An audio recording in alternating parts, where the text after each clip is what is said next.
Tune into the Kate Daly Show. Once you're awake, it's hard to go back to sheep. The Kate Daly Show starts now. Israel is bombing apartment blocks in Beirut, Lebanon. You know what the name of the military operation was? Eternal Darkness.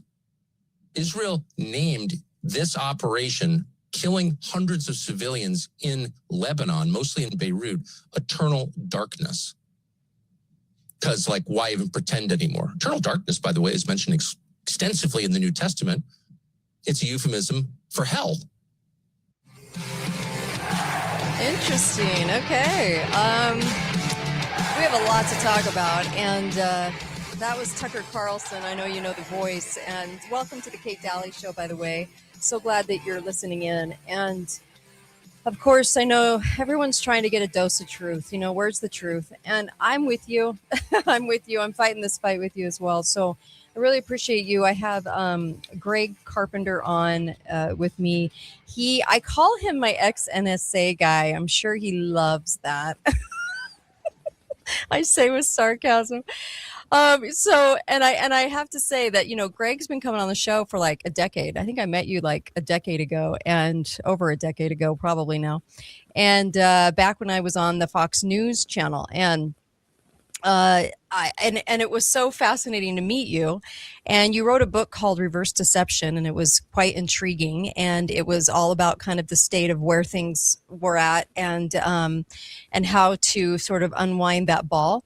And I really appreciated that. I've had you on ever since. You're also friends with Suzanne Sherman, the attorney we have on all the time too. And so I've always appreciated you coming on. You had a kind of a special role in government. It's kind of interesting. I want you to at least give your bio for a second, Greg, and then also mention the book, where they can get that book. So I found that very intriguing book, and it was a good read. And so since then, you've been on the show talking about some pretty controversial things. We're going to talk about some things that were just declassified, and it's always a good conversation. I do want you to join in, though, into this conversation, because I think it's going to be really important today, and you can ask Greg questions, and excited to have you. And so welcome to the show, Greg Carpenter.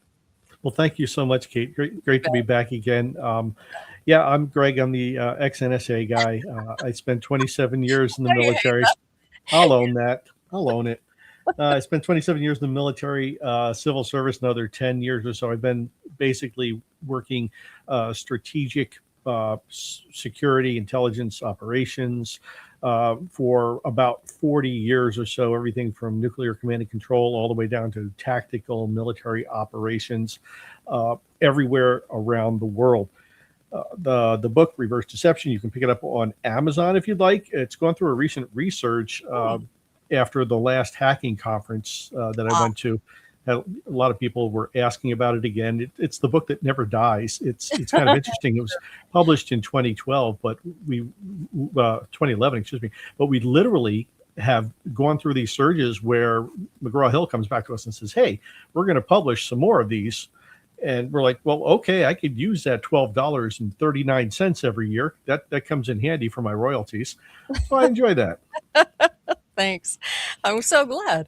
All right. So, you know, that was a clip about Israel. Tucker's been very vocal right now. It seems like everyone on our conservative side is mentioning Trump's mental health and the 25th Amendment and what's going on in Iran, what happened, you know, what's been happening in the Middle East. And yesterday I made a comment. I still stand by that comment. I did make a prediction on Monday that nothing would happen at 8:00 at night, that night, or Tuesday night, I think it was. And so now we're in a 2-week ceasefire. And I said there'll be way more back and forth. They'll draw this thing out for quite a while, which I still think they will do.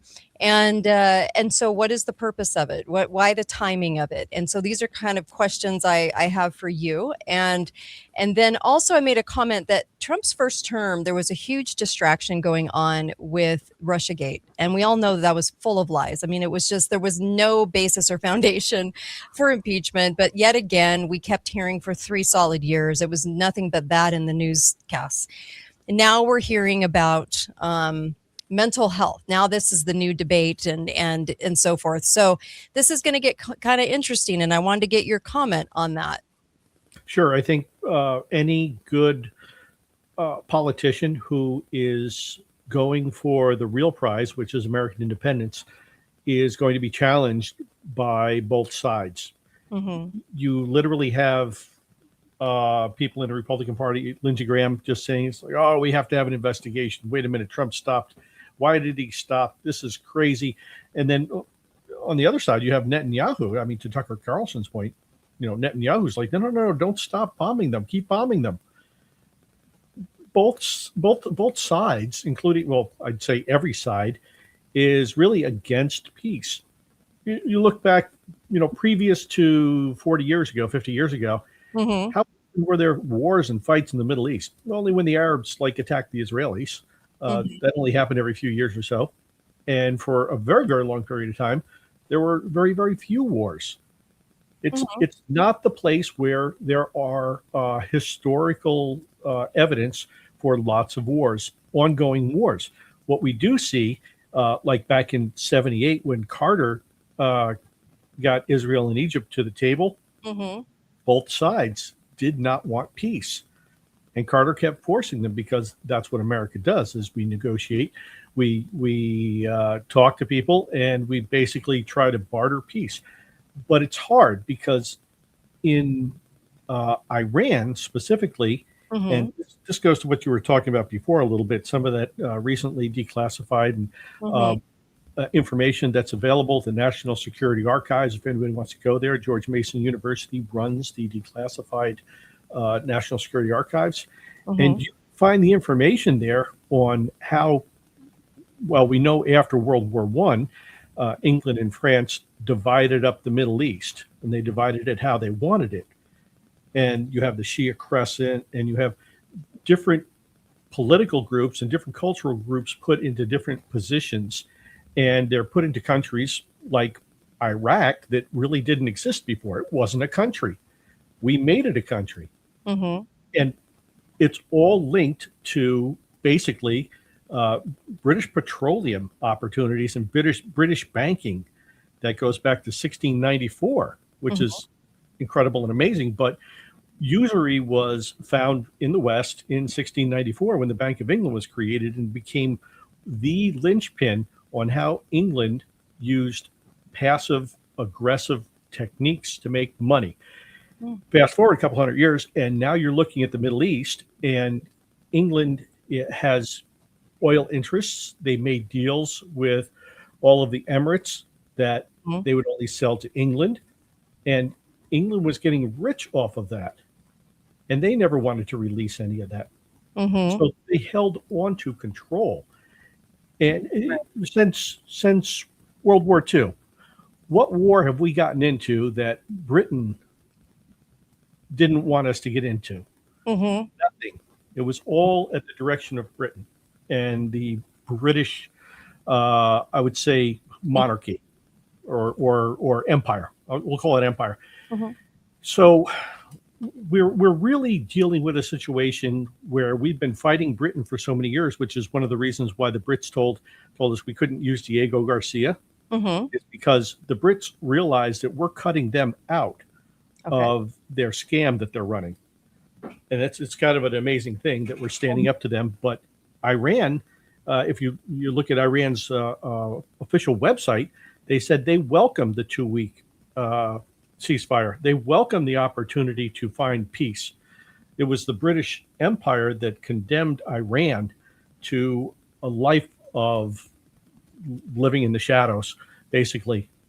And don't forget, it was the United States who let the Ayatollah take control in Iran in the first place. That was us. And we did it because the Brits asked us to. We were friends with Saddam Hussein, and Saddam had him locked up in prison. And it was at the time of the revolutions. And the Brits said, hey, if you let him go, it's better than communism. If we have an Islamic extremist government, it's better than communism. And we fought back a bit, and we didn't want to go with that. And then we eventually went with that. Well, we put in Khomeini. That he was a CIA asset. He was living in France. We put in the Shah. We backed Iraq's leader, Saddam Hussein, and then flipped. So we've installed with color revolutions, and then we've flipped on people too when they don't do the bidding that we want them to, or we need to use them in order to do what maybe some of the projects include. But what's interesting is that's never happened with Israel, has it? No. Even after they blew up the Liberty, Yeah. USS Liberty, we still turned a blind eye and we let them do it. I was running counterintelligence operations up in New York, New Jersey, and we caught 2 Israeli spies in Picatinny Arsenal.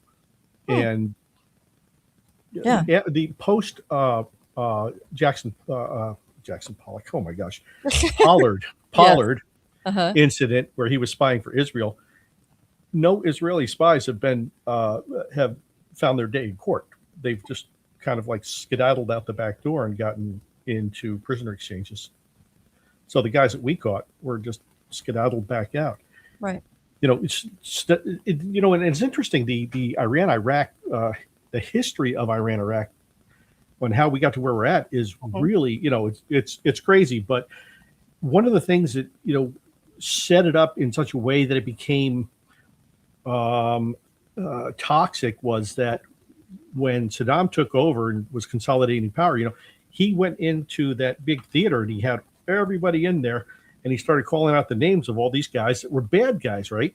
He said, and he took them out and he shot them all. Well, guess where he got that list from? The CIA. He didn't even ask. They're always present. He didn't even ask. And they said, you know what? This guy's pretty ruthless and he has no morals and no scruples. We can work with him.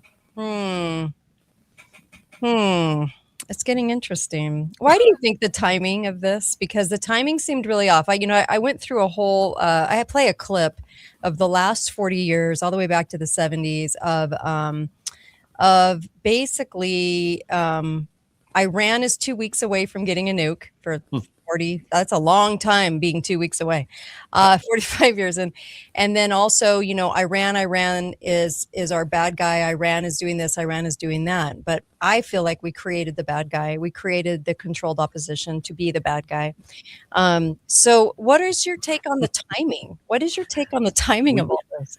The Brits are the ones that created the Russian threat, which is interesting. And that happened, after the Crimean War. That's Russia pulled back and they became very introspective. They became, they were called Western files, or people that were afraid of the West anymore. And they looked internal, much like we would like to do, and like China had done for years, to have an industrial base and create and build things themselves. And they didn't trust the West because the West had flipped on them so many times and lied to them and left them hang out to dry. So Britain created the Russian threat back then in 1856. And then again, with other countries, they've done the same thing. The timing for this is really interesting in that it has to be done and completed. And you have to have enough time for the midterms to come through because of the manipulation that's happening here. Right. I don't want to be sound a little crazy, but it's okay. The Council on Foreign Relations. Do you know why they were created in the first place? They were created to pursue British interests, British banking interests in the state. That's what the CFR was created for. The Rothschilds banking. Yes. Okay. Right. And that was their long-term plan. So I have to go back to jolly old England, sticking a thorn in our side and kind of puppeting us around and saying, hey, if you do this, we'll take care of you. Think about where some of the most problematic banks in the world are. The Cayman Islands. British protectorate. Yeah, you're right. It's under the Bank of England. Yeah. Interesting. 1/4 of all drug money goes through the Bank of England. Didn't they also have the royal family, the Christian royal family of Russia annihilated? Okay. Air quotes. Yes, absolutely. Yeah, it's horrible. Yeah. So, yeah, I'm just very. I'm not as happy on the Five Eyes relationship like I used to be about 30 years ago, when I Mm, thought that the U.S. and the U.K. and Australia and Canada and New mm, Zealand, we were all thinking along the same lines. But there's a yeah. reason why we split. Yeah, there's a reason why we split. And maybe, still to this day, our lawyers that take the bar, there's still the component of the pledging of allegiance to the British. So I'm going to guess that even though we lost, or not, we won, I'm sorry, and they lost, that there was always way more of a banking secret component happening the entire time Sure. that guided and directed the deep state, because I don't think the deep state has any allegiance to any particular country. It's to money and power, so it doesn't matter what country has what. I think it's just that allegiance. And so that's why I think we developed, I'm going to say that in air quotes, the bad guys, which I think people Yeah. have a really hard time with me saying, because they're so entrenched into, and even a lot of our Christian base takes the scriptures and decides that certain places in the scriptures have to be bad guys, Russia, Iran, or China. And I'm thinking, no, I think we actually secretly own their governments and have for a long time, and direct the affairs. Even with China, we were paying them in the early 1900s for welfare. We were paying them. We were taking their people over to our country and allowing Hmm. them to have jobs. And then we rose their population numbers to a number that even people didn't even believe back then. And so Right. there's always been a lot of lying. Sorry, a lot of. Yeah, no, it's fine. It's so, you're so right about that, Kate. If you go to the State Department and look at the State Department numbers, Uh-huh. you can see that we funded the Soviet Union all the way through the stinking Cold War. Mm-hmm. Up until just a few years ago, we were Yes. giving them money every year. Mm-hmm. Now, that just doesn't happen because, well, we're benevolent people. Right. There's a hook in there. There's something going on.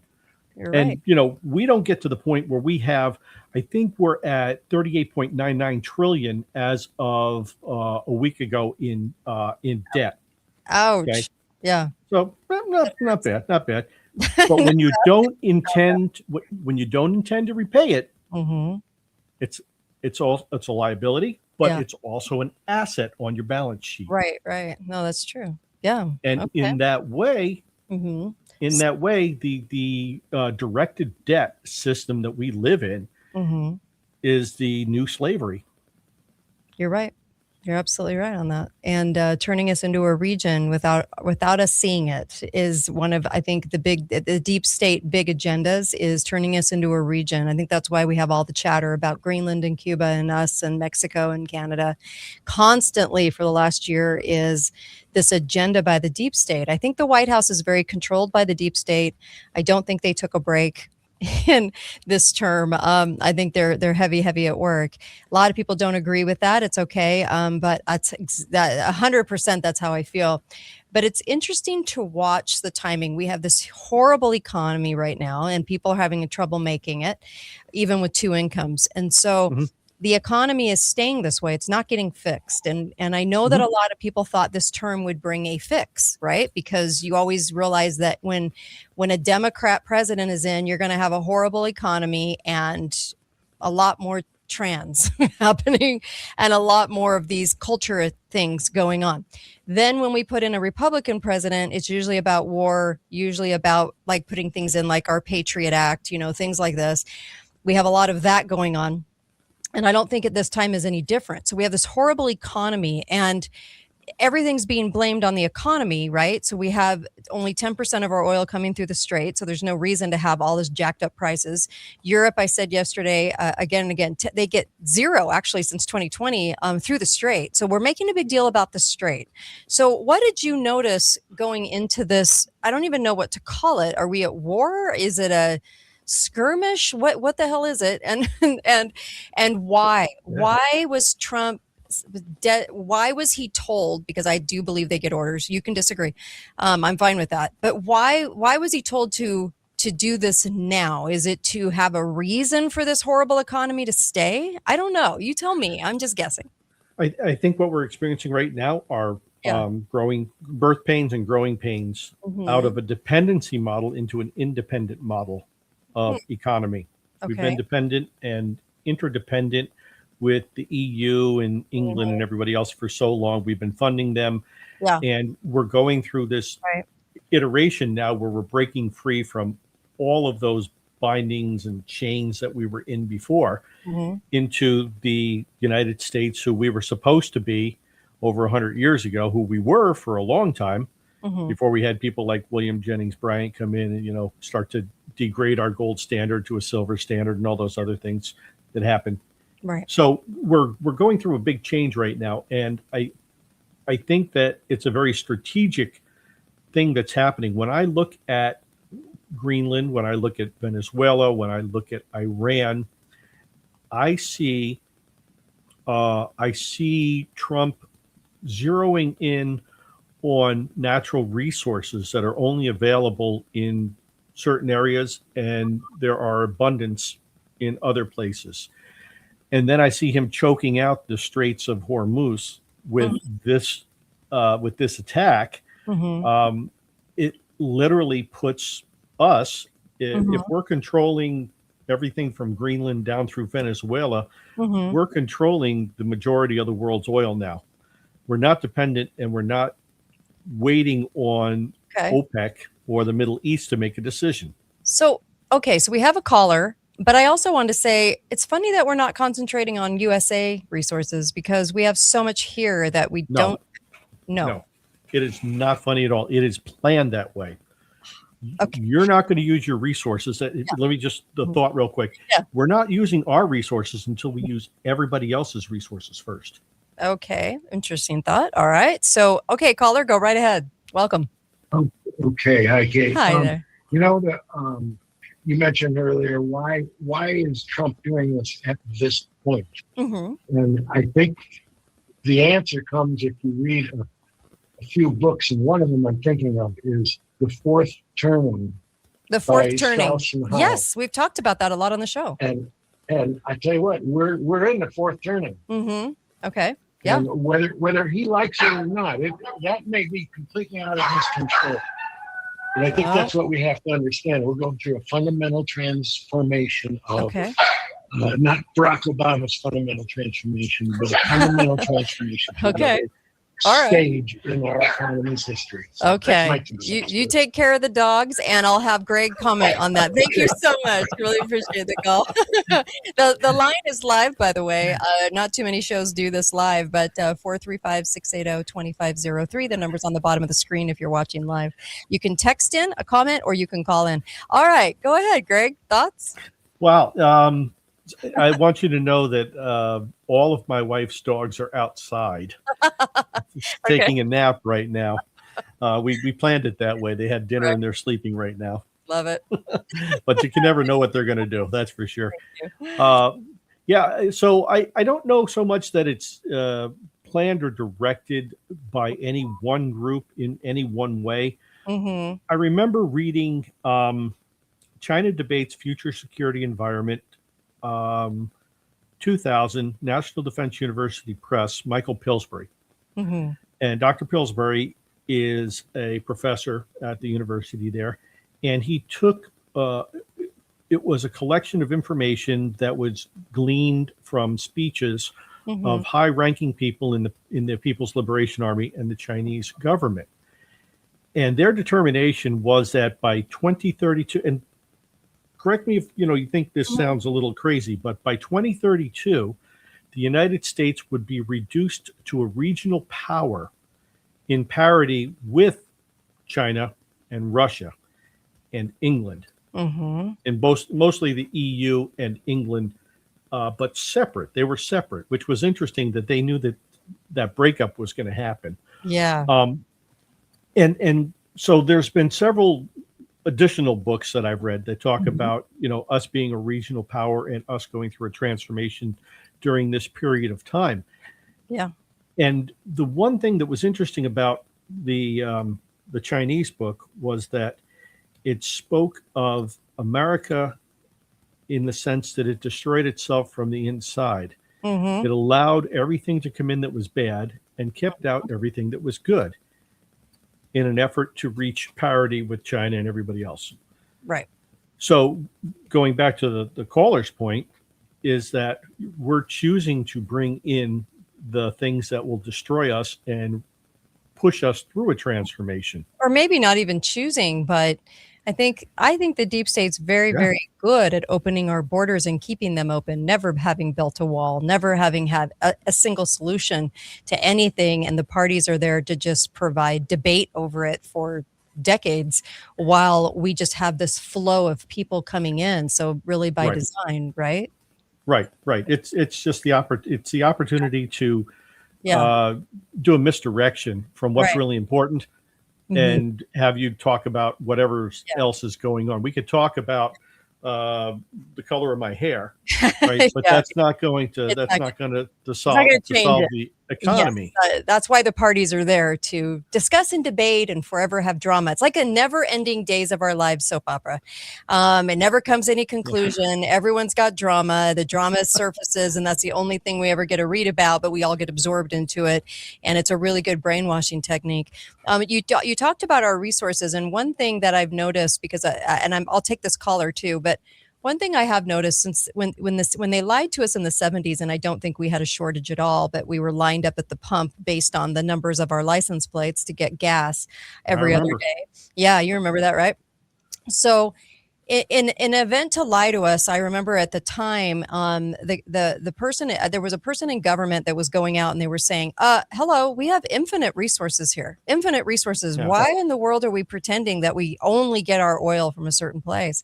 And then on top of that, we export, right? So going through these other countries to take their resources, I don't know if that makes sense to me, because I know that we are rich in resources, but it never gets talked to, as if we have a dependency on everybody else, but we don't own up to the fact that we are rich with resources here. We never talk about, heaven forbid we ever talk about the Antarctica and the resources there and the countries that get to control it and all the people that are never allowed down there, which is very strange.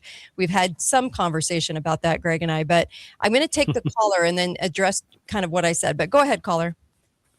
Hey, hello? Hey, Greg. There you go. I'm getting an echo. Yeah, you probably will for a moment. Just go ahead. Okay. Well, I used to live in Texas back in the 70s, and I remember friends getting oil wells for their 16th birthday as opposed to the Trans Am. And wow, they all knew that when the oil was pumped down to where they could start sucking air, they just capped them, and they would come back 10 years later, and voila, they're full, because it's abiotic. It's a naturally occurring phenomenon. They're not really sure how, but the wells refill themselves. It's not dinosaurs. But my question to your guest is that you mentioned communism. Right now, we've got corporations developing our natural resources and paying the government pennies per barrel, and we're buying gasoline at dollars per gallon. Why would, if we nationalize our natural resource, we developed it? Yeah, we paid companies to locate it, drill wells, build refineries, but we go to work there. We distribute our own natural resource at cost, which would, with the gas tax, be about $1 a gallon. And that way we benefit from our resource. And since all of the oil going out of Alaska is going down, except for a few tankers to up there around Whidbey Island, Washington, Port Aransas, that refinery there, it all goes to Japan. Why not us just keep our natural resource and we develop it and we consume it and screw the corporations? Why is that called communism? Okay, thanks for the call. Appreciate it. What do you think, Greg? Great question. Great point. I would have loved to have gotten an oil well for my 16th birthday. Ditto. But us in Brooklyn, we don't have oil wells in Brooklyn. I actually know somebody that got an oil well as a gift, but go ahead. I do. Anyway, state of Utah. Utah's got a lot of oil too. Go ahead. So that's why 70% of it's owned by the government, by the feds. Go ahead. Yeah, that's right. You're not allowed to have your state. We're not allowed to have our land. Yeah. No, that's it. It's yours on paper. Yeah. So part of what we're talking about is conservation of resources. And the resources, I'm going to say something that you're probably not going to like, folks, but the resources that are here in the States that are being extracted from the ground or being developed by corporations are being developed for the government and not for you. Right. And you're not going to see a dip in prices in gas. It's like having a hurricane and all of the hotel prices go up in other locations because they're taking advantage of the situation. Mm-hmm. It's the same thing you're seeing with gasoline right now. The oil, the natural resources, anything else that you can think of that would be important, that would help make your life better, goes into the strategic reserves. And it goes into our strategic stockpile. The national strategic stockpile is like for medications, and we rotate in and out different medications. If you notice during COVID, we never deployed one of those units to help people, but that's okay. But the rest of the strategic stockpile is taken and everything is stored, and it's stored in different locations. It's stored underground. It's stored in places that you wouldn't think to be looking.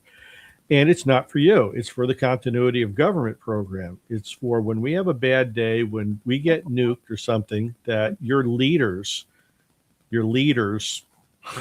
and your elected officials and people that are deemed important. Sorry, but go ahead. Will have, that's why I said leaders. Your courts, not your leaders, your courts. Our bootlegger. Yes. Oh, even better. I like that. Yeah. But they get to live and you get to die. And they'll have resources that are going to be available to them and not to you, because you're going to be stuck on the surface here. If nukes go off, you're stuck on the surface, you're going to die. Bottom line. Them, they're going to be underground. They have these beautiful elaborate systems set up that are just amazing, and they're going to have, it's just amazing. You're going to see it's amazing. And they're going to have enough natural resources to last them until the radiation cloud goes away and the earth is able to recover. Yeah. And they have everything from incinerators for bodies to stored food, freeze-dried fuels. Everything you can think of are all stored, and it's waiting for them, not for us. Wasn't it interesting, though, when we got the headlines that said that we hardly had any reserve? That was in Biden when King Dingling was in. Yeah. Yeah. So there's a whole. Have you ever heard of a guy named Sefton Delmer by chance? Okay. Sefton Delmer is an icon of the black propaganda world. And he was an amazing guy. And he basically said, by any means, he was a reporter. And he was, during World War II, he was one of the leaders who created some of the material that was used in Nuremberg to convict some of the Germans. It was actually created by the Brits and identified as German stuff and used to convict the Germans. Now, they were bad people anyways, but he was going to make sure that they went south for the winter. And his job during World War II was to create all of this propaganda that looked like it came from one side, but it actually came from the other side to support that side. So I'm familiar with that. But this guy, if you ever get a chance to get his book, you could probably get it for like $1,000 off of Amazon or something, because it's no longer printed, and it won't be printed because the information in there is so damning to the English system. What's his name what they were doing and how they were doing it. Sefton Delmer, Seftondelmer. Okay. Sefton Delmer. Very interesting. LB had a comment in Texas. The Texas Railroad Commission is in charge of the oil wells. The railroad's in charge of the oil wells. You know, what the hell do they know about the oil wells? You can go to their site and see them celebrate how many wells they cap with concrete. That's interesting. I know. Well, it's the same reason why, the national, the interstate highway system is part of the Department of War. Yeah. It's loaned to the Department of Transportation, but it's part of the Department of War. Things we'll never understand, but we do, which is so sad because we don't want to, because of what it means. I swear sometimes that should be the theme of the show every day, because I think it's really hard for people to grasp how much control there is over things. And when at the advent of the CIA and the United Nations, we sure started developing these takeovers, these, and it happened before that. And you even wrote a book on the Constitution, which I want you to let people know is coming out. But it really got heavy since the 40s. World War II was a game changer in global power, and then all of a sudden you had. I even watched a show. This was really interesting, but I was watching the Waltons. I know. I don't even. It just came on. I was doing something else, and they were talking in a glorious way about what was the first thing that came out before United Nations? What was it called? Oh gosh, the League of Nations. League of Nations, yeah, and they were promoting it heavily on the wall. Now I like the Waltons because I think it's really good, clean TV for kids to watch. Sure, but it was very interesting how they were promoting and idolizing the League of Nations on there. And I thought ever since this has happened, we have been more color revolutions, more death, more war than we ever thought would come our way. It's just done in a way that is not approved by Congress, but approved by the CIA. Sure. Oh, absolutely, absolutely. It's a rich man's game, and you're not invited to the table. It's yes. We would joke around and call it the League of Extraordinary Nations. Yeah. And it goes back to the group of 77 back during at the end of World War II. 77 nations were identified as economically underdeveloped, and they needed assistance. So the concept was to funnel money into those systems and into those countries. And you can go to 77.org, I think it is their website. And basically you could see those 77 nations, which has turned into 123 nations now, because countries like Saudi Arabia, United Arab Emirates, are developing nations. They need our help to function. There were, yeah. Go ahead. Oh, it's confusing to me because we regularly give handouts. But handouts for favorites. If you go to Yosemite, what's the sign say? Don't feed the bears. Why? Yeah. Because they'll become dependent on the free handout. Well, guess what we've done? Same thing. We fund almost every single country. We fund every. So even indirectly, we even fund North Korea. Yes, and we funded Iran for years. Oh, we've controlled their government for years. We got Khomeini in there. No one even wanted. No one. Their eyeballs weren't even on Khomeini. He wasn't even living in Iran when he was in. Yeah, he was. Yeah, and then he was in jail, and Saddam had him for a while, and he was in a couple places. So, well, it's like Yasser Arafat. Right. Yeah. He's an Egyptian. He's not even a Palestinian. Well, that's I mean, Israel used Yasser as an excuse to develop their own controlled opposition, which was Hamas. Right. Ron Paul. Right. Talked about have an enemy. I had Ron Paul on the show, and he was talking about that because he was saying, it was basically. They tried to make it about Yasser Arafat, but it was truly about just designing your own controlled opposition, right? And I would imagine Hezbollah, I would imagine the Taliban, I know ISIS. I mean, all these groups are propped up creations. Sure. Oh, absolutely. Absolutely. And you have to have an enemy. So we have to have Russia be our bad guy. We have to have China be our bad guy. Yes. Right. It's unbelievable. It's amazing to me that we've gone this far. We didn't need to have. And look at Switzerland. How many enemies does Switzerland have? They're doing just fine. I know. You got to have an enemy, though. The enemy and the fear provoke the losing of liberty, and people will be willing to give up their liberty stupidly in the case of fear. So if you keep us fear, fear actually triggers a response in women. Yeah. And you know what you do? You buy stuff. Yeah, that's true. Good old Amazon. Yes, that is true, though. You buy stuff. So that is very, very true. Absolutely. So, and men do men do other stuff, but for the most part, if you have a high stress environment, the first outlet for women is to buy something to help them relax, get control, and feel better about it. So true. Yeah. So, all right. So here's a question for you, Greg. So I'm looking at this very strange timing of Iran. I'm looking at the weirdness of all of my alt-right conservative media, which I will point out if I see something that's crazy. I'm one of the few, by the way. People won't do it. So and then they pick on you. Oh, they do. They censor me, and and I'm talking about all the big guns, all the big shows. So right now they're going up against Trump. Everything is always being made to be about Trump. You'll never see a show on the right ever say that both medias are owned. You'll never see that. They'll always, so right now is this big thing about let's debate Trump and let's debate his mind and let's debate what he's doing. I debate the timing of all of this because I feel like they're going to string it out. I feel like the Ukraine-Russia war is a huge lie. They're rebuilding that country. Even the people that live there are like, well, we're just doing a lot of rebuilding over here. I don't see a war, but I see a lot of rebuilding. So lots of cash being done by BlackRock.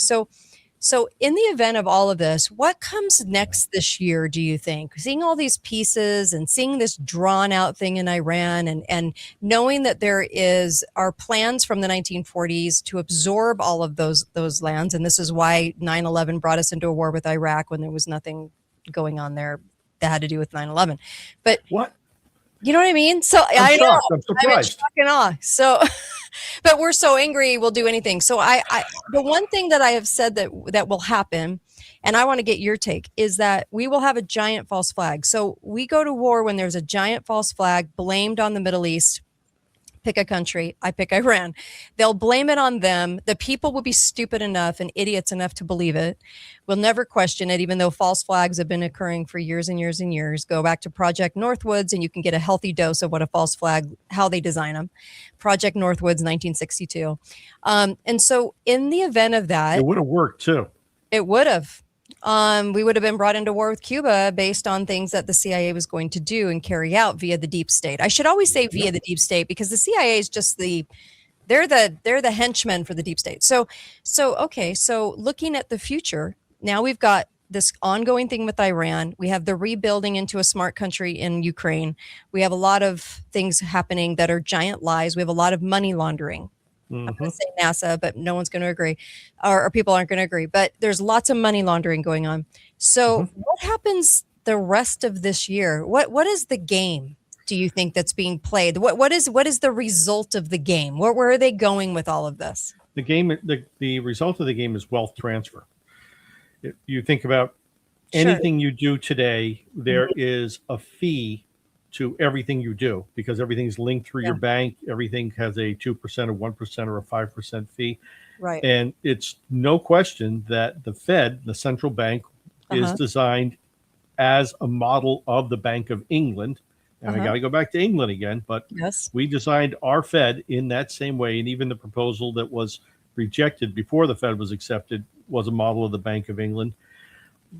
We are stripping people's wealth. We are creating a daily dependency of people. The World Economic Forum said you're going to own nothing and you're going to be happy. And they mean it, right? You own your music anymore? No, you stream everything. Well, what brings us to that? Crappy economy. If you have a crappy economy, you start renting everything instead of owning anything, right? Because you can't own anything. Right. And that is the hidden tax of poverty. Because everything costs more for somebody who's in poverty, because you can't get any long-term, or you can't purchase in bulk. You have to buy piecemeal everything, so everything costs more, right? Because you can't afford to buy in bulk or do something of substance.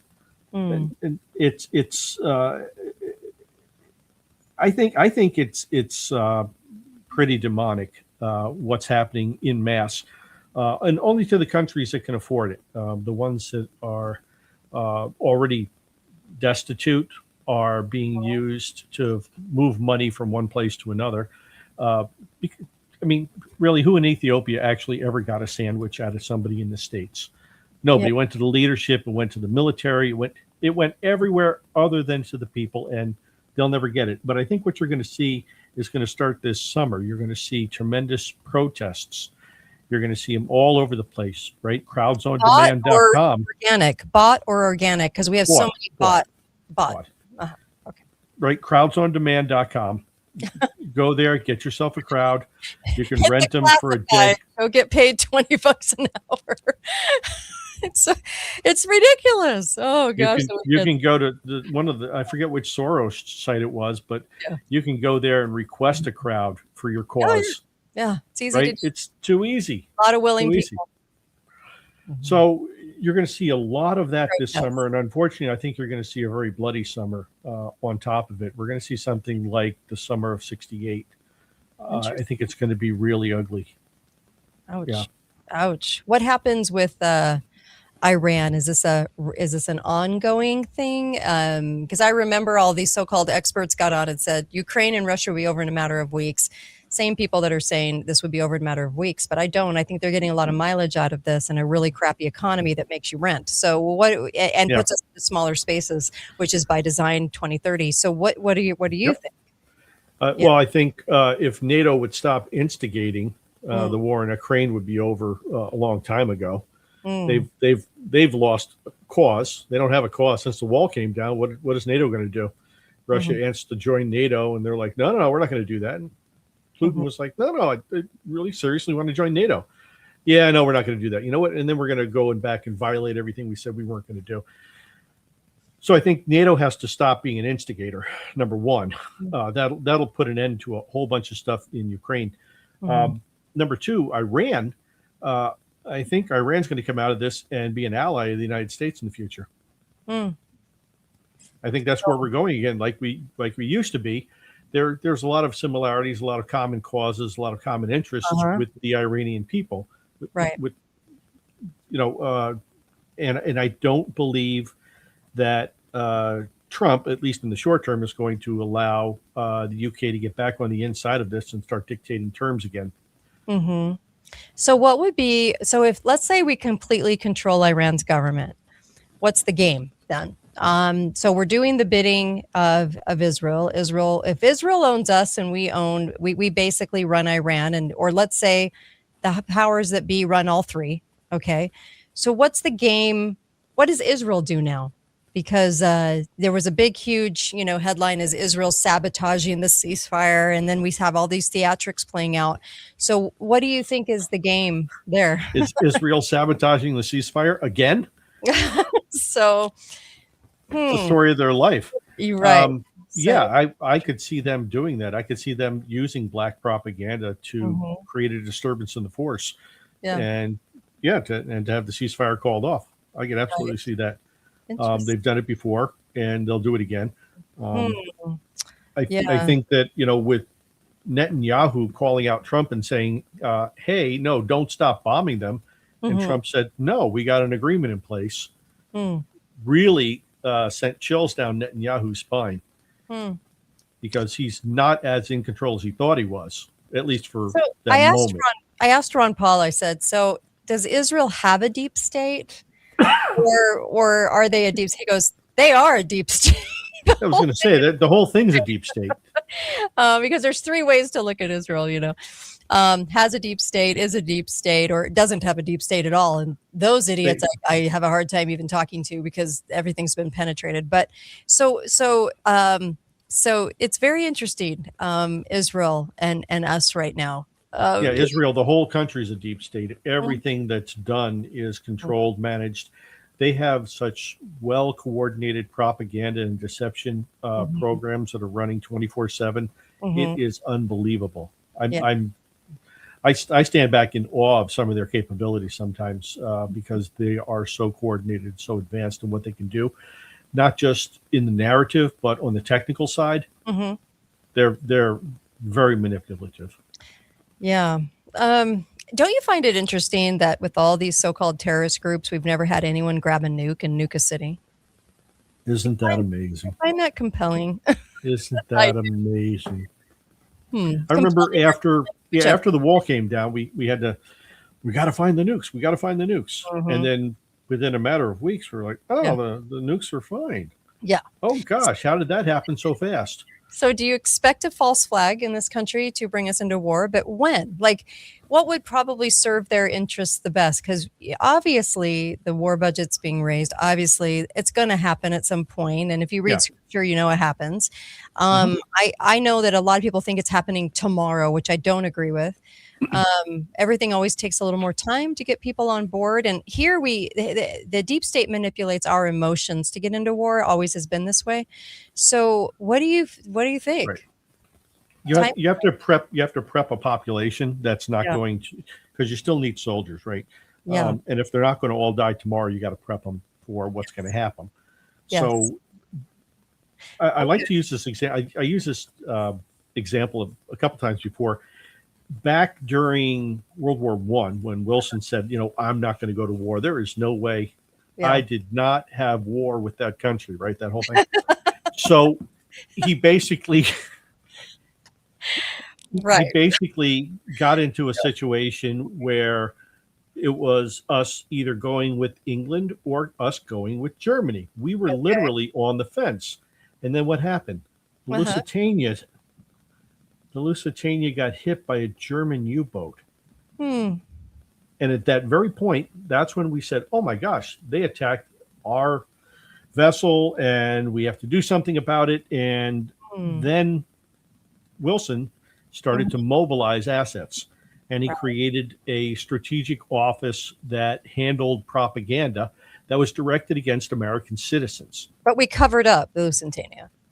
And the Lusitania was covered up pretty well still. Yeah. And we had these people come out, and they were sports figures. They were community leaders, business leaders. They were called the 4-Minute Men. Okay. Now, these 4-Minute Men would go to the movie houses. And if you remember back, you're too young, but back in the day when I was, in my 30s, you would have movies shown on a reel and it would be on a movie projector. Okay. And after you finish the movie, you take it off. It takes 4 minutes from the movie finishing, taking it off, rewinding it, and putting a new one on and threading it through and starting again. So these guys would come up and say, hey, this is why we want to go to war. And it was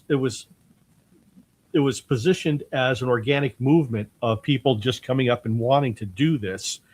So basically, it looked like it was American people standing up and saying, hey, we have to go after those Germans because they're horrible people, and all the other bad words that they used and stuff like that, the Hun and blah blah blah.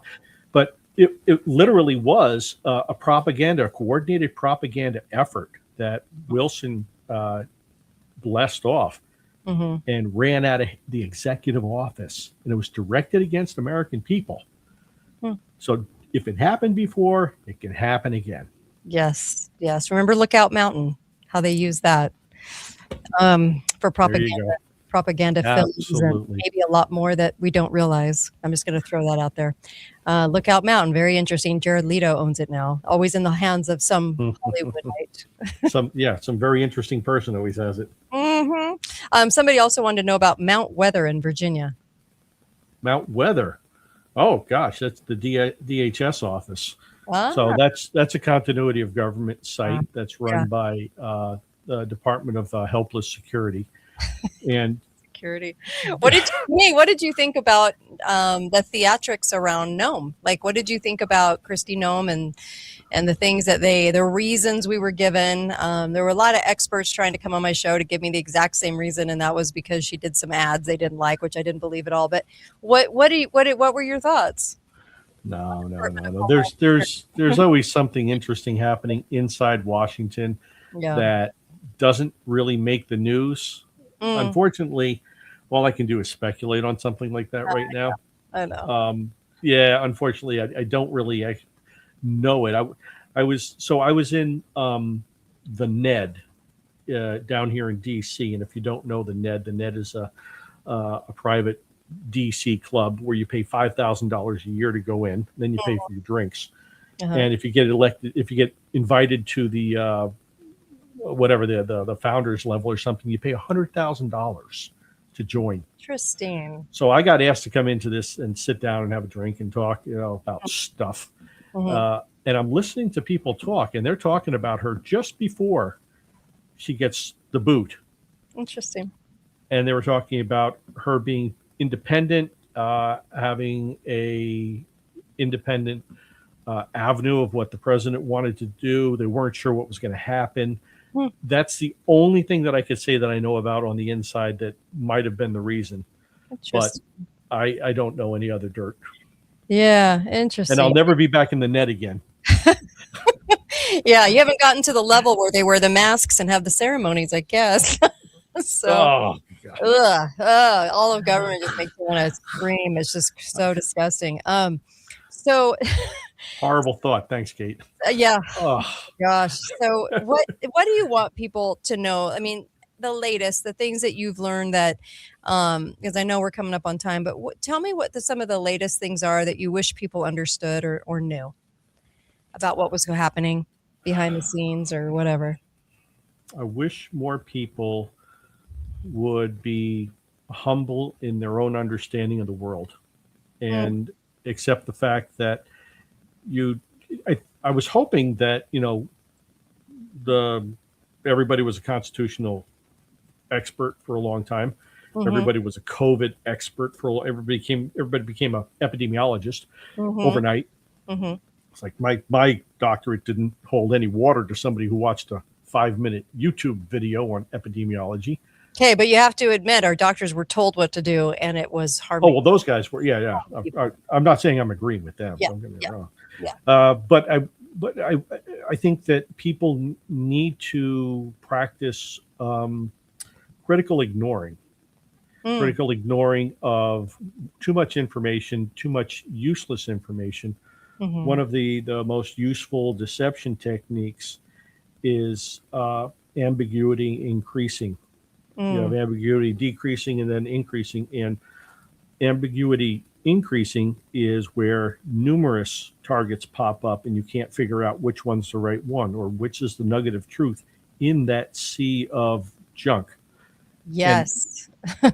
And so to be able to filter that, you have to protect your mind, cognitive security, I would call it. Mm-hmm. And it's not just watching something on TV and knowing that it's a lie or listening to something on the radio and knowing it's the truth. You literally have to go through the process and tell yourself, okay, I know nothing about this topic. You have to convince yourself of that at first to be objective in what you're going to learn. I wouldn't have the views that I had today if I hadn't been inside the government doing some really crazy stuff and knowing what the truth really was. Interesting. I might be swayed other ways, and it would be hard for me to accept the fact that I was wrong about something. Mm-hmm. We need to be able to have an open conversation, and if we can't have that open conversation, then we'll never have good understanding. We'll never have awareness. So I think the things that are important are for folks to really take a step back and absolutely make sure that you're humble enough to say, I may not be right. Very, very true. Over the 16 years I've been doing this, boy, I look back to when I started. Wow. So, it took a lot of understanding and researching and looking at history and things like that. And even today, I'm not a right 100% of the time. I would never claim to be, but I do have better instincts about the deep state now than I ever have. But I didn't understand. I was very much, when I was hired for radio, the only stipulation, and people have a hard time understanding this, but the only question I was asked by a station hiring me was, do you listen to Fox News? And I was like, yeah, because at the time I did. And I actually believed it was conservative and CNN was liberal, and that's not true. It's all the same owners.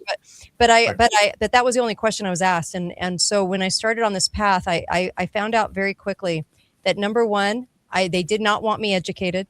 Number two, I was there to only kiss the asses of politicians. Number three, there was certain things that once I started studying too much, it was a problem for the people that hired me.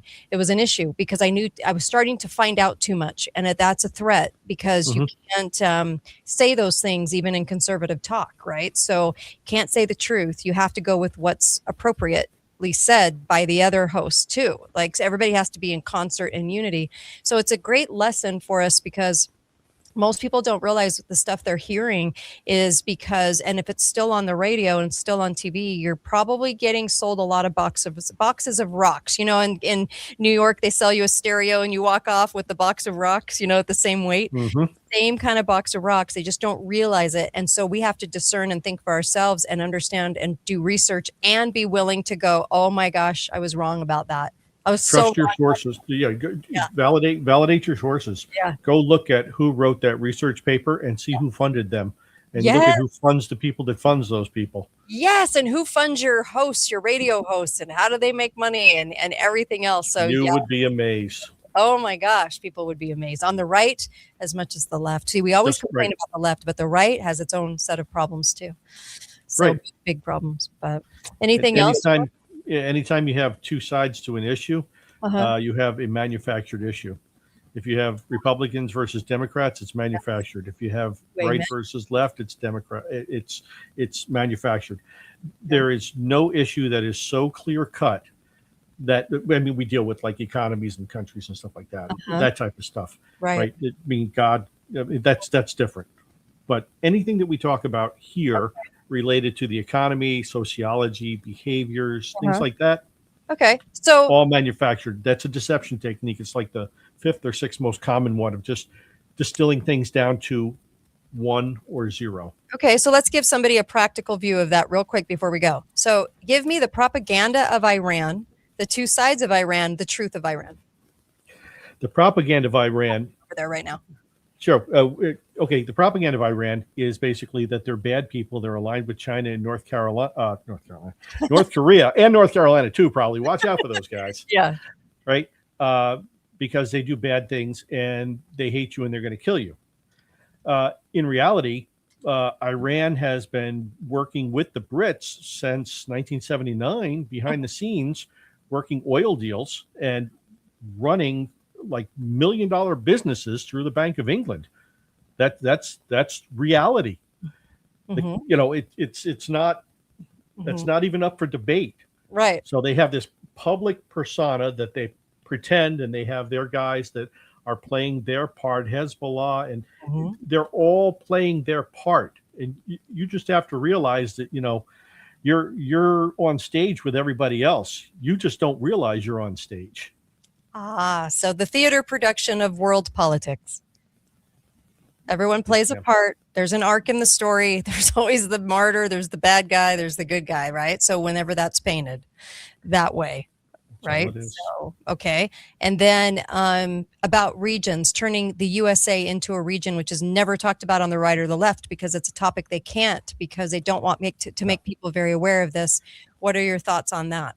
Yeah, you can't undermine American imperialism is something that, you know, started 100 and something years ago, and we still push forward with that. We still do that passively here and there, and we have more active where we do it, like with the CIA, you know, overturning governments. Gosh, you know, I don't trust Wikipedia much, but for goodness sakes, go to Wikipedia and look at the number of elections that the CIA manipulated that they're admitted to. Good Lord, they control everything. So there is an active imperialism and there's passive imperialism, and we still do that. If we tell people that we are no longer the world power, we are no longer that one standing giant in the world, you know, people start to lose faith in the system, and you can't have them lose faith in the system. So you have to ease them into a regional power position, as opposed to where we're at now as the sole superpower. It's always about controlling the population and taking their wealth away and controlling them like that, and making them dependent on the system is something that allows, I won't say leadership, I'll say people, to control other people. And that's what it's always been about. You know, go back 1,000 years, 2,000 years, you see the same thing. People like to control other people, and they do it one way or another. Ours is a passive slavery. Because you're locked into a system that you can't get out. Try to change your bank. Go ahead. Yeah. I dare you. You got your insurance through there. You got your home mortgage through there. You got your banking through. You're locked in with them. How many people have changed a bank in the last 10, 15 years? Nobody. That's true. Yeah. When do you think we move to digital currency? I mean, not just digital currency, but digital ID, digital everything, the loss of cash, the loss of anonymity. When do you think that finally happens? Because I know that's the goal. It's one of their big, huge hills. That's a control step. Yeah, it's a control step, and it also makes every single one of your transactions in life manageable by somebody else. Yes, very controlled. So when do you think that happens? So I know you don't have well, but yeah, I'll share another with you. I was in one of the bio facilities that I was in, and they were growing bodies in there. What? And growing bodies. Like they were growing bodies? Bodies, not just body parts. This was 18 years ago or so. What? Full bodies, right? Okay. We had the technology. AI's been around since 56. Mm-hmm. Okay. Cell phones since the 30s. The government is so far ahead. We were looking at AI capable programs in 2006 that run circles around Claude or OpenAI today. And people think that these are great. These things are nothing. So Peter You're Better already controlled. Do you feel Peter Better was right when he was giving the documents? The guy that worked for JFK when he came out with his documents. Yeah, totally. Interesting. Totally. Yeah, you're already compromised. You're already in a position where you will not come out on top in the functional physical realm that we have here. What were you told the bodies were for? The body? Well, they're for biomedical testing, of course, which is what it is. Because you can grow, you're allowed to grow parts that you can test, and that's not considered a violation of human rights, right? Because it's not a person per se. The bodies were actually created from non-living amino acids, and were developed and put together in the lab as DNA formed, RNA and DNA formed in a controlled environment. So different things were added to it, and I'm oversimplifying it a gazillion times because I don't want to get into a bogged down discussion about it. But the bodies were grown for human experimentation, but also, and I can't think of the name of the movie, but there's a movie where rich people take the bodies of young people and their consciousness is transferred to the young person as they get older, and the young person's consciousness is thrown out, right? They never die. They play God and never die.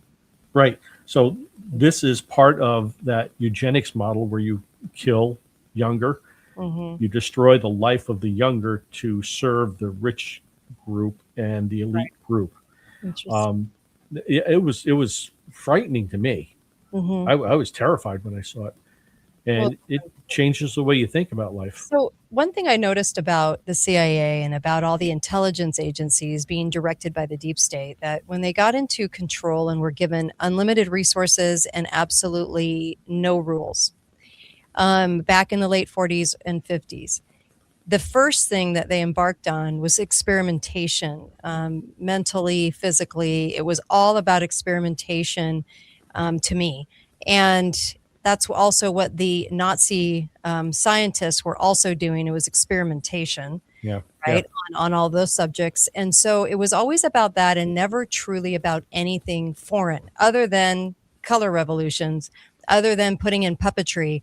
It had nothing to do with ever keeping us safe as a country. It was sold that way, but it was all about experimentation. Every single thing they did was about experimentation and psychology.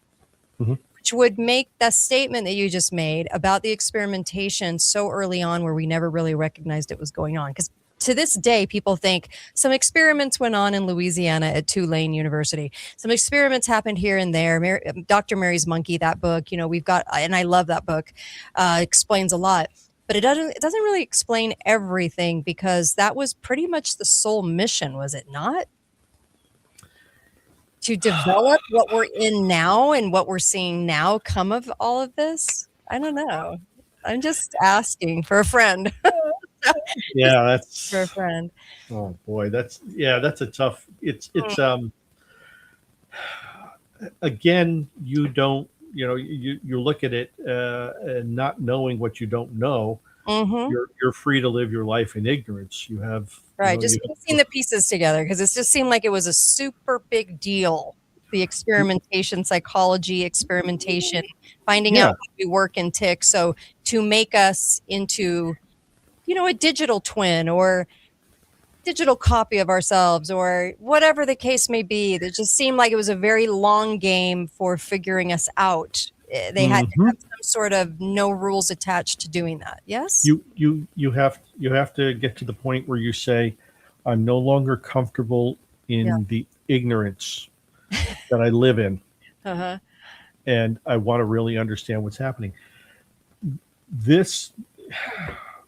So you could look at all the MK Ultra experiments that happened, and us saying that the Russian stuff that the Russians didn't work, and the Russians saying, no, our stuff worked.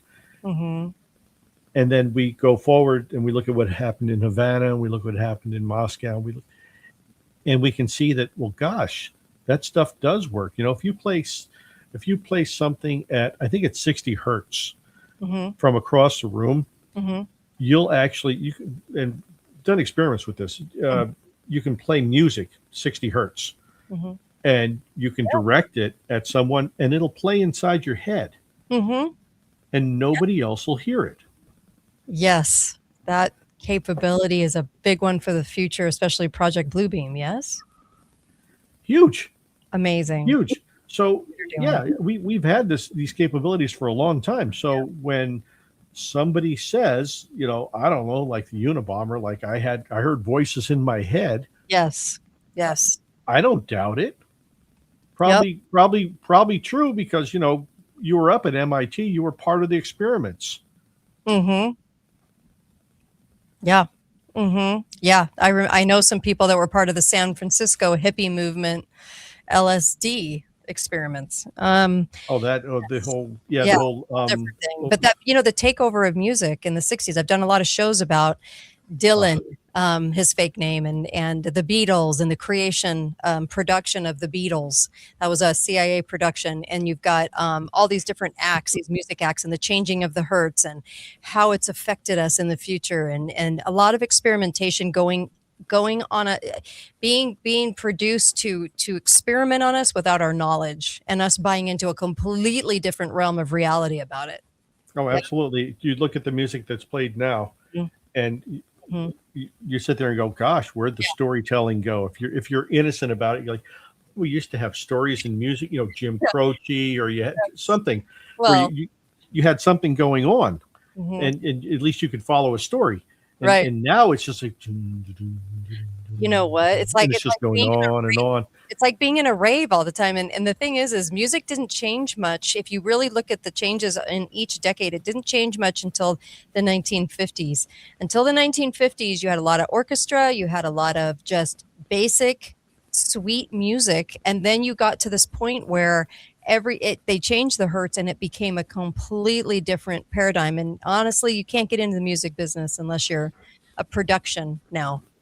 We went from even bands to solo acts because I think they're easier to control. But you have a lot of little assets running around that don't know their assets, that are stars today, right? So like I said, you're part of the play, and you don't know you're part of the play. You're just there getting a check. Gosh. So do most of our government, from the administration on down, because this show doesn't cater to tribes. So if you're in a tribe and you want me to be tribal, I'm not going to be tribal. So it just doesn't work that way anymore. So as far as the tribes go, how much of government doesn't even know they're in a play, doesn't even know they're part of a theater going on? Give or take, I'd say 99.8%. Yeah. Okay. I thought they just think they're running something. They're doing a good job. They're doing their best job. It's funny because this is actually this dives into the book on the Constitution that I wrote, actually, because I took a look at the Constitution and said, what happened to the Constitution? How did we get to where we're at now from where we started at? Exactly. And I looked at Patrick Henry's comment about designing men. And he didn't want this, he had a fear that designing men would become involved with the Constitution itself. And what is a designing man? A designing man is someone who is brought up by the system and ends up protecting the system against the founding documents and against the people. That's what a designing man was. So I looked at the sociological, the psychological, and the behavioral impacts of being in America and being brought up under the Constitution, and how that forced changes to the Constitution itself. Yeah. And gave us what we have now, which is why we're at the crossroads of insanity versus psychotic behavior anymore, I guess, of what we're doing. And back to your first comment that we had, the amazing and lovely Suzanne Sherman actually wrote the foreword to my book. I know. So. That's awesome. I love Suzanne. She's a fighter. I love her. Yeah, she's great. But that's what it's about. It's about the psychological shift, the sociological functions that follow that psychological shift in the individual. So if you look at the individual, the community, and the sociological function of America per se, you can see how it was what do I want to say? It was a transformation that happened in increments, but it happened in bunches. So the Marshall Court, the first ones to identify and say, well, judicial review. Well, why do you have to have judicial review? Well, you have to validate the court system somehow and give them a power other than what they were designed to do, which was just to say yes or no in a very few cases. So the belief of the importance, their own importance, is the thing that drove them to the point of increasing the powers of the court systems themselves. And now it's obviously, out of control. You get things like Wickard versus Filburn, where a guy's growing vegetables and grain on his own property for his own animals, and they cite him for an interstate commerce violation.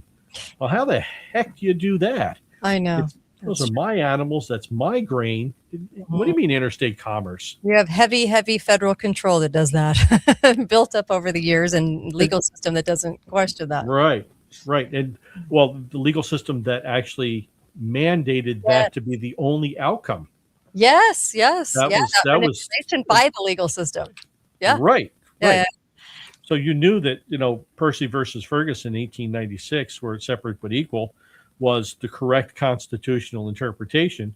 But then Brown versus the Board of Education in Topeka, Kansas comes in 1956, and the whole thing's turned up on end. Well, that was enabled by the Marshall Court. So, we have to live with the designing men who are creating their own reality, because you go into any government office now, and the first thing you see is bureaucracy. And they're all fighting, and they have their own little fiefdoms, and they're all dividing out how they're going to control or take over somebody else's office. Yeah. It's the feudal system all over again. Yeah. And this is what we call federal civil service. If you're a civil servant, you should, if you're serving civilly, you're serving. That doesn't mean you get paid. Right. I say we cut off all their pay. Yeah. They built bureaucracy so they could always have a scapegoat to never having done anything right. You got a good question up here. How do I like George Mason? I love George Mason. Do you? Yeah, I just wish he was not so old and he could have fought a little bit harder and better during the ratification debates. He was very instrumental with him and Patrick Henry and Randolph during the Virginia ratification debates. I bring up a lot of information about them in my book, as a matter of fact. So when and how they've fought against the 2 weeks. Okay. Title? I don't know. Whatever. I threw a couple of ideas around. Suzanne was just put something sexually salacious. It'll get everyone's attention. They'll at least open the cover at this point. If it says Constitution, people just turn a blind eye. They don't want to. Oh, here it is. So far we call it the nation that had to be built, design, loyalty, and the end of conditional union. Ooh, okay. Well, all right. Yeah. And I have more than one resource. Okay. I like that. I went a lot into the ratification debates in Virginia and New York, and then the Federalist and Anti-Federalist papers, which I noticed a lot of people don't like to do. Yeah, so important to read. So important to read. You'll never hear anyone in government talk about it, or talk show hosts of any kind, conservative or not, they will not hardly mention the Federalist Papers, anti-Federalist Papers. And that's the most important read to understanding the Constitution. Designing men. That's what they've become. Yes. They're all designing men. Here's your ultimate question as we bow out. So, Constitution, it's hanging by a thread to say the least, but it is still in play. They are still afraid of people understanding or reading it. It's not in Chinese, so therefore everyone can understand it. You don't need an interpreter. You don't need not in Spanish though, so you got that. You don't need a lawyer interpreter. People don't need to interpret it for us. It's very simple to read. So what is your take? Can you get it back at this point? Because I don't have any faith in government anymore after seeing all the way down to local what happens, the lying, the scumbaggery. I don't. All my hope is in people and God.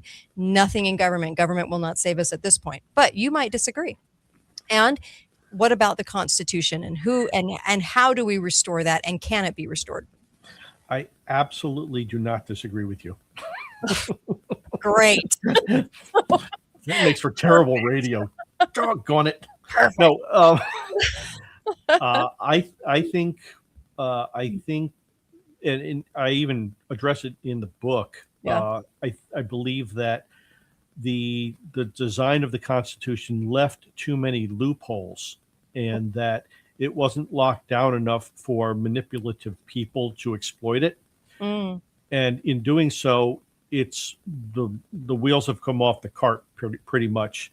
And we don't use the amendment process, right? We just legislate stuff, or we tell a judge to amend the Constitution now. That's what we've been doing for years, decades, a couple centuries now. We're past the point of trying to fix it. I really believe that we need to go back to the drawing board. Take this with you. Take the Articles of Confederation with you. Take things that you can reference and say, okay, right. What does make sense? How can we lock this down? Shoot, I'm going to say it. Use AI to create a constitution, because that's what people want. They want something that, they want something that's going to be.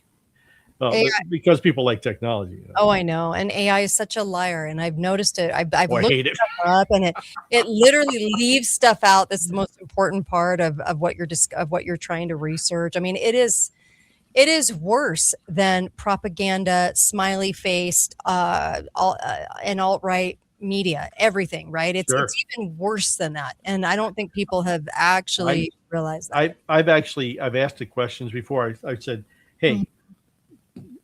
What kitchen cleaners can I mix together to make chloramine? Oh, I can't tell you that because it's dangerous and it's going to kill people. Oh gosh! Like I didn't ask you to be my mama. I just wanted a recipe. So I went back and I was like, okay, what kitchen cleaners should I avoid mixing together so I don't hurt anyone? Well, you don't want to mix bleach and ammonia. That makes chloramine. Well, there you go. You just have to know the back door. So I think that government has been heavily infiltrated. I noticed it on a local level when we had people come into this area that were pretend patriots, and they decided to wear the flag shirt and show up as a patriot, but they weren't that at all. And so it's a huge bait and switch that is going on in every county in America right now. And so this is why nothing is getting changed, nothing's getting done. Nothing's getting done in the way of giving us back our liberty at all. No measures are being taken. We just have scapegoats, excuses, and pretend patriots at the pulpit. And so I think a lot of these people are assets. I remember an article even a long time ago, probably a decade ago, maybe even 5 years ago, talking about how infiltrated and how many people are trained in the government to kind of walk among us as regular folk that are heavily trained to be in this position of being a bait and switch asset pretender. And my community is full of them. And so I would love to know what your thoughts on that are, because I feel like they even said at the time there was 1 million. So if they're saying 1 million, then you'd have to probably times that by 100 at least. Because so go back to a couple of years ago, and you and I sat and we chatted delightfully and big smiles and everything. We talked about Jade Helm. Yes. Oh my gosh, the Jade Helm shows. Yes. I even called the Army office. Okay, and I even had it recorded. Okay, go ahead. Sorry. That's right. Yeah, And yeah, what yeah. were they doing? They were putting people into the community so Mhm. that they could function in the community and not be noticed. Yep.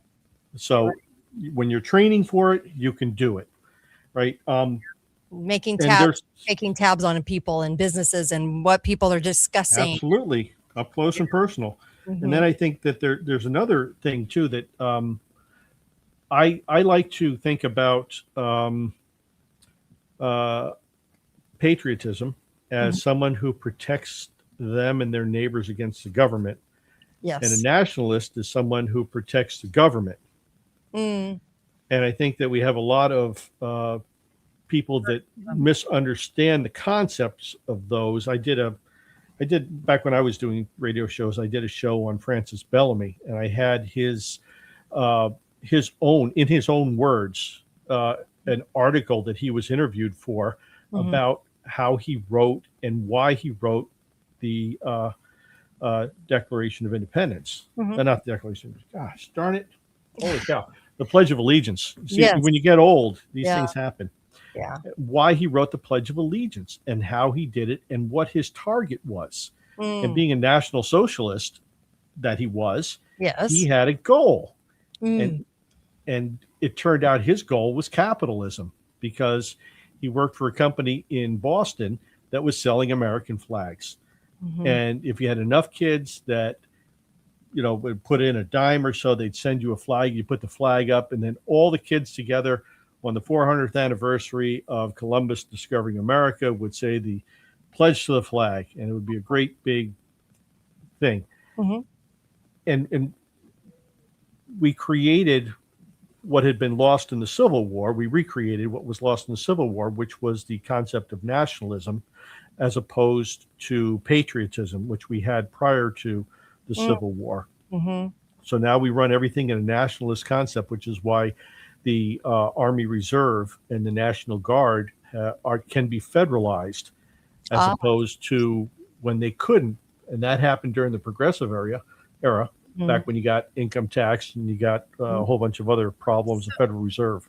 So, would it be fair to say that patriotism is love for the country, the foundation it was built on, and standing for that truth against somebody trying to harm that? You would be very patriotic to your country. And nationalism gets confused because nationalism is pretty much a whatever our country does, we're behind it. That's exactly right. Yeah, nail on the head. You got it. Okay. A nationalist will defend his government or her government or the country, the government of that No matter country, what it does, even if it no matter defiles what the it does. Constitution. Okay. That's right. A Okay. patriot will defend their neighbors, their friends, Yes. the ideals, the values, the morals, the beliefs that you were founded on and that you live under collectively as a community. So one of the problems I see, and especially you brought up the Pledge of Allegiance, I played a Red Skeleton. You've seen the Red Skeleton clip about the Pledge of Oh, Allegiance. Red Skeleton, sure. Yeah, and it's a great clip talking about the love for country, right? And I think what Right. people get confused is it was written as a socialist measure of, Mhm. where they, like you said, what they were targeting it for. Yep. When people want the kids to recite that today, I don't think it's a negative. I almost think it's more of like, look, this talks about respect for the country. So we Mhm. like respect. So when the kids say that, it gives us this resounding level of, see, they respect our country. There's a respect there. And I do appreciate respect Mhm. for the country, because the leftists are out to take out the baby and the bathwater, right? It's annihilate the country. The leftists love to annihilate the whole thing, right? Mhm. Us on the right, we're saying respect the founding, respect the Constitution. And I think when we hear that, because I know a lot of libertarians have a hard time with it, and I understand why. But at the same time, we're looking at it like it's a measure of respect. I think it's all in perspective of how you view it. But I think if it was even something else, it could be, because it just needs to be. We want to see kids have a healthy respect for the Constitution. Yes. Mhm. Oh, And yeah, absolutely. bring that back. Mhm. No, that's great. And so the Red Skelton recital that you're talking about Yes. was done specifically at the time when Congress was looking at taking all mention of God out of schools, taking Yes. Bible readings out of schools and things like that. And that's why Congress went in and added that part under God Yes. into the Pledge to the Flag, which I thought was just a brilliant move. I love that. Yeah, it's great. That alone, Mm-hmm. for me, makes it worth it, because now we've correctly identified. It went from something which was an oath of allegiance to an inanimate object, even Right. though it's the representation of the country through the flag. And Yeah. our relationship to our flag is a little different than other countries, Yes. just because of how it was formed and how it was forged. Right. So yeah, no, totally get that. But I think that when they added under God into the pledge, boy, they hit the nail on the head with that. And that's what Right. really, really makes it alive for me and makes it worth it for me. So did they initially create it then, because it's obviously the United States of America pledge, so it was to maybe root out a little bit more of the states' rights in favor of federal control? It was actually designed. I'll send you the article from Harper's Weekly, 1923, I think it was, that I actually got a copy of it. Basically, he was looking to reinvigorate nationalism in the country, because there was a feeling of decline after the Civil War, because there was reconciliation between the North and South. Right. So, and it was going back, like you were saying, back towards a states' rights and state autonomy scenario. Yes. That he thought it was, he thought it was abhorrent. The real reason of the Civil War was not about slavery. Oh, our youth believe that. True. They believe it's all about slavery. It was not. It was not fought for slavery. It was fought about state rights and money, profit. Money. Interesting point about the Civil Wars. Connecticut, Massachusetts specifically, New York, and I think New Jersey too. Before they wrote laws on emancipation, those laws were moving through the legislature. The people who had money had the slaves, and they were involved with the legislature, so they knew what was going on. They took, it's like insider trading, they took all their slaves and they sold them to the South. Right. Before they freed the slaves. Not all, but a vast majority of them, were sold into slavery in the South before they would have been freed. So there was a return on investment for the people in the North. Then they come in, they hire the Irish, because they're paying the Irish less than what it would take to feed and house a slave. They're paying the Irish less than that. Right. So it created this. Never gets talked about. Never gets talked about. Everything gets shoved off into Harriet Tubman. Even movies made about it. She was only at the last 15 years of a 70-year thing. God. Of freeing the slaves, and a mindset that was going to take a long time. But from the start of the country, 70 years, she was on that last 15 years and only got out about 50 people. But they make it all about her, because it was the white Quaker congregations that actually freed the slaves and created the railroad. The slaves couldn't do it; they were bound to the farms. It had to be the white Quakers doing it, but never gets talked about in history ever. I've done whole shows on that. Joseph Carpenter. Yeah. Up in New York, my ancestor was one of the stops on the Underground Railroad.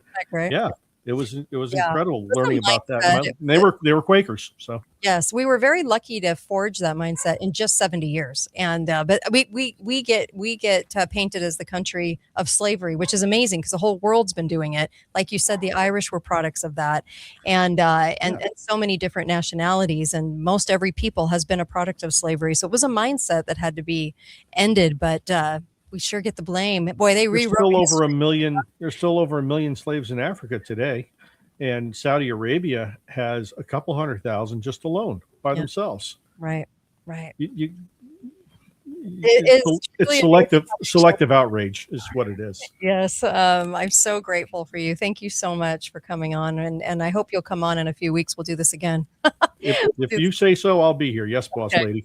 Thank you so much, Greg Carpenter. And let us know what the title of the book is in a couple of weeks. We'll run and get it. And then, of course, really appreciate Reverse Deception is the book that he wrote as well, that put him on my radar a decade ago. And I really appreciate that. And so thanks, Greg. You've been great. Oh, you're welcome. Thanks, Thank Kate. you. And always a pleasure. And by the way, just wanted to mention Cardio Miracle again. Look, a delivery, a mineral system that is amazing for your system. I just want everybody to be healthy. We need all hands on deck right now, and it's really, really important. So at Cardio Miracle, I've represented a lot of different products on the air, and I would have to say I wish I'd been taking this all along because it had so much more to its ingredients than any product I've ever taken. So when I say this is a good one, I'm telling you this is a good one. You know, I don't have any agenda towards any product. This one, though, has my husband and I don't go without it. I take it twice a day. Cardiomiracle.com/Kate. It helps with everything. It helps me battle what I have to do every day on a daily basis and the stress that goes along with it. And I'm telling you, it is it's one of the best products I've ever come across for nutrients, fruits, vegetables. You should have your kids drinking it. Nitric oxide delivery. It is amazing. All around amazing. Vitamin D delivery is amazing. Please go get this product. Cardiomiracle.com/Kate. I also had somebody text me and was asking me about cancer. I wrote a 14-page dialed down. This is what you need to do. This is how you go about it. If you don't want to mess with pharma, okay, I have to be super careful because of the censors. I've been censored so many times about this product.